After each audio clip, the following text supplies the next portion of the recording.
તો ઘટનાને લઈને જે હાલમાં અપડેટ્સ મળી રહ્યા છે, મોતનો આંકડો 265 ની ઉપરનું જણાવવામાં આવી રહ્યો છે. અમદાવાદ પ્લેન ક્રેશને લઈને અલગ અલગ થિયરીઝ છે, અલગ અલગ લોકો વાત કરી રહ્યા છે.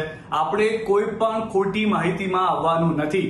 કેટલાક લોકો વોટ્સએપ યુનિવર્સિટીને એવા મેસેજ ચલાવી રહ્યા છે કે આતંકીઓએ પ્લેનને હેક કર્યું હતું, ત્યારબાદ આ ઘટના ઘટી છે.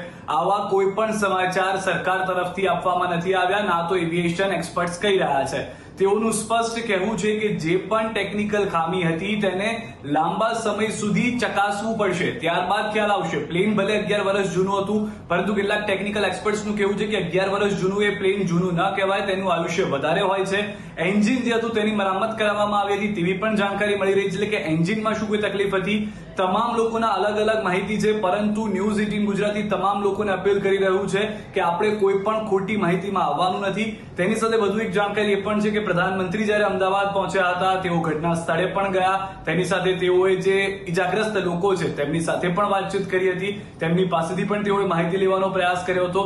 બીજી જે અપડેટ મળી રહી છે, અપડેટ પ્રમાણે એવું પણ છે, જાણકારી પ્રમાણે, કે જે એકમાત્ર સર્વાઈવલ છે કે જે વિશ્વાસ કુમાર કરીને વ્યક્તિ છે કે જેઓ કૂદી ગયા હતા પ્લેનની ઇમરજન્સી વિન્ડોમાંથી. 11 નંબરની ટિકિટ હતી તેમની, 11 નંબરની સીટ ઉપર તે બેઠા હતા. આખા પ્લેન ક્રેશમાં તે એકમાત્ર વ્યક્તિ છે કે જેઓ બચી ગયા છે. તેમની સાથે પણ વાતચીત થઈ. તેઓએ પણ કહ્યું હતું કે જ્યારે આ ઘટના ઘટી ત્યારે તેઓને પણ ખ્યાલ ન હતો, તેમના પરિવારજન પણ તેમની સાથે હતો, તેમના ભાઈ હતા તેમના કહેવા પ્રમાણે, જેઓ નથી બચી શક્યા. પરંતુ તેમના નસીબ સારા હતા કે ઇમરજન્સી વિન્ડોની બાજુમાં તેમની સીટ હતી. આ દુર્ઘટના થાય છે, ઇમરજન્સી વિન્ડો ખુલે છે અને તુરંત તેમાંથી કૂદી જાય છે. અને ત્યાંની જે દિવાલ છે, જે એલજે માફ કરશો કે જે બીજે મેડિકલ કોલેજ છે, બીજે મેડિકલ કોલેજની જે દિવાલ હતી ત્યાં આગળ તેઓ પટકાય છે, તેઓને ઈજા થાય છે, તેઓ સારવાર હેઠળ છે. પ્રધાનમંત્રીએ તેમની સાથે પણ વાતચીત કરી છે. બીજી એક મહત્વની જાણકારી પૂર્વ મુખ્યમંત્રી વિજયભાઈ રૂપાણીને લઈને. અંજલિબેન કે જેઓ તેમના પત્ની કે જેઓ લંડનમાં હતા, મુખ્યમંત્રી વિજય રૂપાણી તેમને મળવા જવાના હતા. આની પહેલા 2 વખત આ જ મહિનાની અંદર ટિકિટ બુક કરાવી હતી, તે કેન્સલ કરવી પડી. જોકે 12 તારીખે તેઓએ ટિકિટ ફરી એક વખત બુક કરાવી અને 12/6 જેને લઈને આપ જોઈ રહ્યા છો કે તેમનો કેટલો પ્રિય નંબર હતો. તેમના અલગ વ્હીકલ્સ ઉપર તે નંબર જોવા મળ્યો છે અને જ્યારે મૃત્યુની તારીખ આવી તે પણ 12/6 આવી છે. પરંતુ તેની સાથે જ્યારે અંજલિબેન અમદાવાદ પહોંચ્યા, કારણ કે તેમના પત્ની લંડનથી ગઈકાલે નીકળી ગયા હતા, આજ સવારે તેઓ મુંબઈ પહોંચ્યા, ત્યારબાદ તેઓ અમદાવાદ આવ્યા. તે એકદમ મક્કમ હતા, સ્ટ્રોંગ જોવા મળી રહ્યા હતા. પરંતુ જેવા જ તેમના પરિવારજનોને તેમને જોયા, તે પોતાની જાતને ના રોકી શક્યા, રડી પડ્યા. અને આ તમામ દ્રશ્યો જે છે તે જોવા મળ્યા છે. અમે પણ પ્રયાસ કરી રહ્યા છીએ કે આપ સુધી સચોટ માહિતી પહોંચે.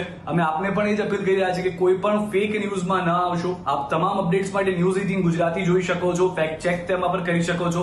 અમે પૂરેપૂરો પ્રયાસ કરી રહ્યા છીએ કે ભલે સમાચાર થોડા મોડા જતા, એક્સક્લુઝિવ કે બ્રેકિંગ ન્યૂઝમાં અમે નથી પડવા માંગતા. અમે એ પ્રયાસમાં છીએ કે જે પણ માહિતી અમે આપ સુધી પહોંચાડીએ તે તમામ માહિતી જે છે તે સચોટ હોય. અમે ખુદ ફાયર વિભાગના અધિકારીઓ સાથે વાત કરી. તેમનું કહેવું હતું કે જે ઘટના ઘટી હતી એ દિવસ એટલો ભયંકર હતો.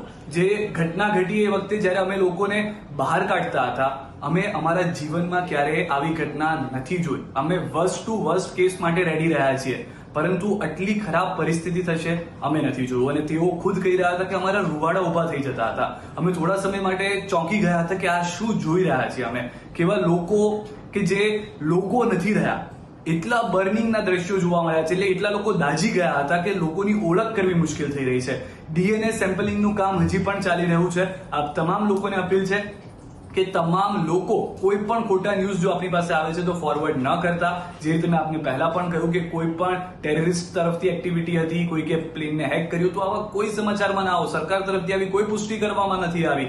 તમામ લોકો પોતપોતાની રીતે માહિતી આપી રહ્યા છે, પરંતુ તેમાં કોઈ સચોટતા નથી. એ વાત સ્પષ્ટ છે કે 1.25 લાખ લીટર ફ્યુલ સાથેનું આ પ્લેન હતું, જે અમિત શાહ તરફથી પણ કહેવામાં આવ્યું. અને એ જ્યારે પડ્યું તો 400 થી 500 મીટરનો આખો વિસ્તાર એવો હતો કે જ્યાં આગળ જાણે બ્લાસ્ટ થયો હોય, ન્યુક્લિયર બ્લાસ્ટ થયો હોય તેવી ગરમી થઈ ગઈ હતી. લોકો દાઝી ગયા છે, તે વાત હકીકત છે.